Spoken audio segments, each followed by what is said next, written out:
వృషభ రాశి. సో 100కు 100% అనుకూలంగా ఉన్నటువంటి రాశి వృషభ రాశి.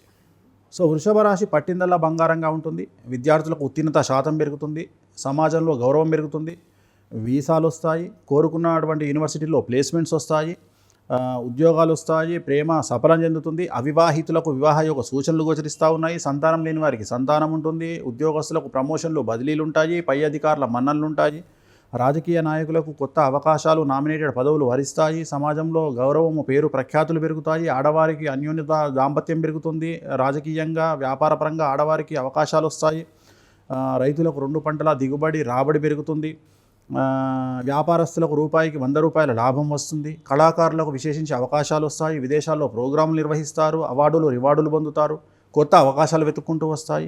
సో ఎటువంటి రెమెడీస్ అవసరం లేదు, ఎటువంటి సమస్యలు లేవు. సో అద్భుతమైన ఏదైనా జాతకం ఉందంటే అది వృషభ రాశి వారికి.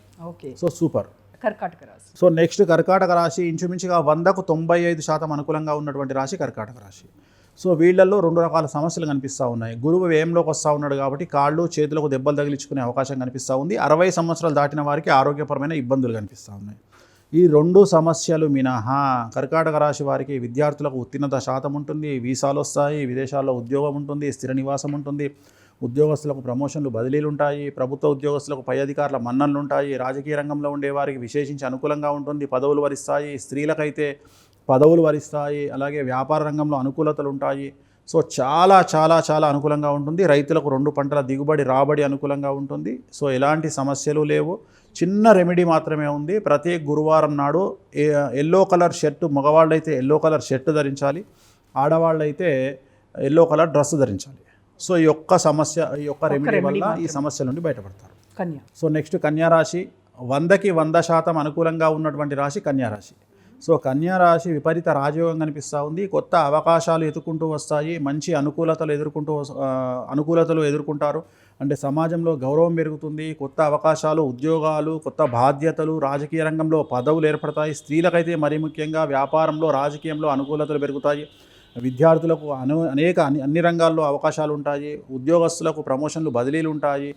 సో ఏ రంగంలో తీసుకున్నా సో సూపర్గా ఉండబోతూ ఉంది. కొత్త అవకాశాలు ఎత్తుకుంటూ వస్తాయి. రాజయోగం కనిపిస్తూ ఉంది. గురుమహారదశ ఉన్నటువంటి వారికి విపరీత రాజయోగం కనిపిస్తూ ఉంది. వీళ్ళకు ఎటువంటి సమస్యలు లేవు, ఎటువంటి రెమెడీస్ లేవు. ధనుసు రాశి. సో ఈ వృశ్చిక రాశి నుండి వెళ్ళిపోతున్నటువంటి శని 4వ ఇంట్లో ధనుసు రాశిలోకి వస్తూ ఉన్నాడు. సో 4వ ఇంట్లో శని అనేటువంటిది అర్ధాష్టమ శని అంటాము. అలాగే 4వ ఇంట్లో 6 గ్రహాలు కలిసి వస్తున్నాయి కాబట్టి పెను సంచలనాలకు దారితీసే అవకాశం ఉంది. విపరీతమైన ధన నష్టంతో పాటు తల్లికి సంబంధించిన ఆరోగ్యపరమైన ఇబ్బందులు ధనుసు రాశికి కనిపిస్తూ ఉన్నాయి. కాబట్టి జాగ్రత్తగా ఉండాలి.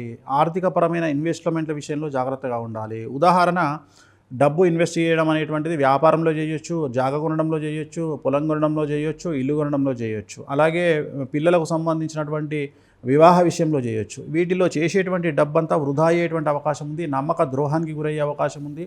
మరీ ముఖ్యంగా అప్పులు ఇచ్చి నష్టపోయే అవకాశం కనిపిస్తూ ఉంది. కాబట్టి దయచేసి ఎవరికి అప్పులు ఇవ్వకండి ధనుసు రాశి వారు. అలాగే కొత్త ఇన్వెస్ట్మెంట్ల జోలికి వెళ్ళకండి. అలాగే విద్యార్థులకు, ఉద్యోగస్తులకు, రాజకీయ నాయకులకు, స్త్రీలకు, రైతులకు అందరికీ అనుకూలంగా ఉంటుంది. ఈ నేను చెప్పినటువంటి 3-4 పాయింట్ల విషయంలో, డబ్బు విషయంలో జాగ్రత్తలు తీసుకోండి.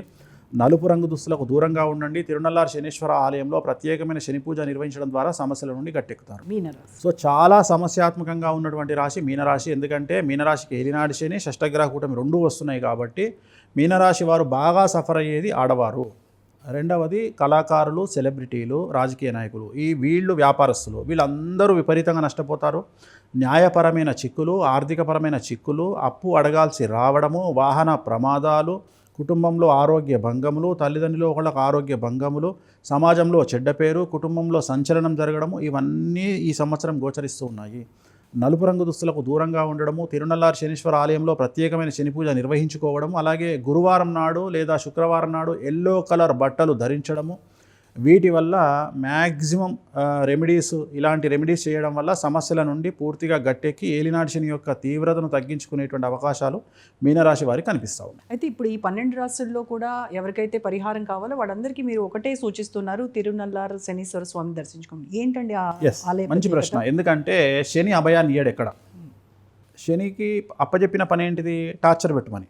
మరి శని ఎట్లా మనకు అభయాన్ని ఇస్తాడు? అభయం ఇవ్వడం అంటే నేనున్నా అనడం.